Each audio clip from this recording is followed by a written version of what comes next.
So this is Theodore Alexander. This is baby Theodore. He was born Tuesday inside his home in Fort Wayne. You're a really good baby. Yeah. But that home had no electricity. Well, I was already planning a natural home birth, but I wanted a water birth. Lydia and Garret Govin say they were prepared to deliver their son at home. Our oldest was delivered by water birth in our nursery upstairs, and it was just an amazing experience to be able to deliver our daughter in our own home. And we were hoping for a similar experience with our son. But what they weren't prepared for, the storm that rolled through Monday night. The house was rattling and I could hear the wind beating the back of the house. Garret says they called their midwife to prepare for the water birth in their nursery.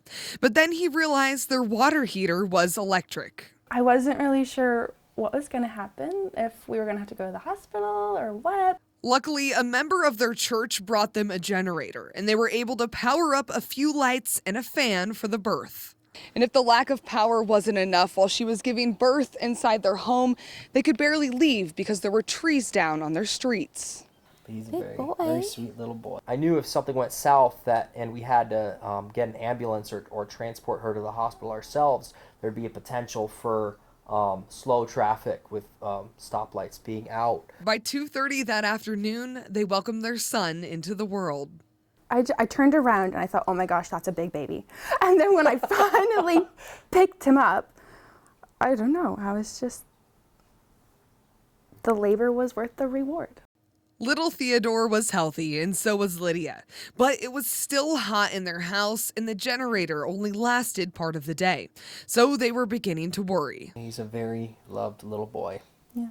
But then their power was restored late Tuesday night. People around us, came together and provided for us, and that God was looking out for our home and for our family. Garret says after seeing the devastation the storm has caused across the city, they felt like baby Teddy was a glimmer of hope for everyone.